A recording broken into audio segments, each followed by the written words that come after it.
Tara, samahan ninyo ako at panoorin ang mga kaganapan ngayong araw dito sa aming munting farm. So, heto na nga ang nangyari. Siguro mga 3 araw na hindi kami nagbabox ng mga itlog. Kasi nga wala naman nagpipick up dahil sobrang busy ng schedule ng mga kumukuha namin ng itlog dito sa aming munting farm. So ayan, bali mga 3 days na kaming hindi nakakapag-box.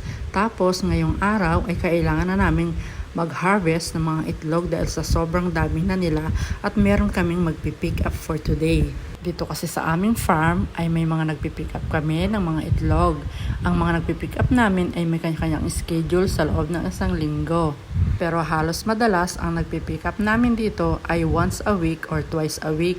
Meron naman din per order. Ngayong araw ay sobrang busy namin dahil kailangan namin i-harvest lahat ng mga itlog sa bawat kulungan. Kailangan namin silang i-box lahat. Dahil madalas kapag hindi kami busy, kami ay nagbabox bago pick upin ang mga itlog. Mayroon naman na pagkadating ng magpipick up, doon pa lang kami magbabox dahil nga ang magpipick up ay dala-dala niya ang mga box ng itlog. Alam niyo ba, sa tinagal-tagal na namin nagpupugo, madalas ang nangyayari ay nauubusan kami ng box. Nung bigla na lang naglalaho yung mga box namin, kahit kakabili lang namin ng box. Ganun. So ngayong araw, ang ibabox siguro namin ng mga itlog ay nasa 10,000 pieces. So ayan, i-flex ko lang yung mga itlog na ibabox namin.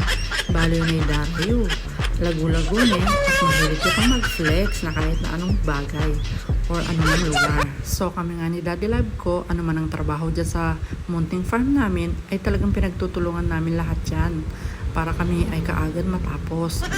Kasi nga, tandem nga kami dito. O diba? Kasi kami ni Daddy Love ko ay talagang nagtutulungan sa anumang bagay na aming ginagawa. Lalong-lalo na kapag kami ay nagra-rush sa paggawa ng mga kulungan kapag kami ay may dumarating na sisiw.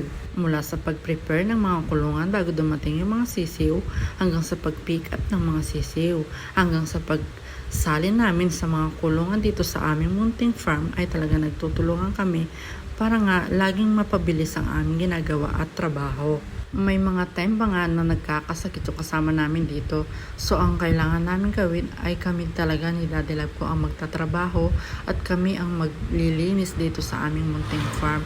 Kasi wala namang ibang gagawa kung hindi kami lang dalawa kapag may sakit yung aming kasama dito. As in talagang kami ang gagawa sa trabaho ng kasama namin dahil nga siya ay nagkakasakit din.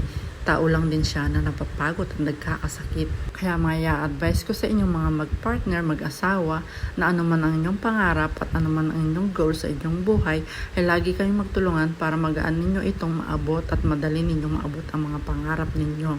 Hanggang dito na lang. Babush!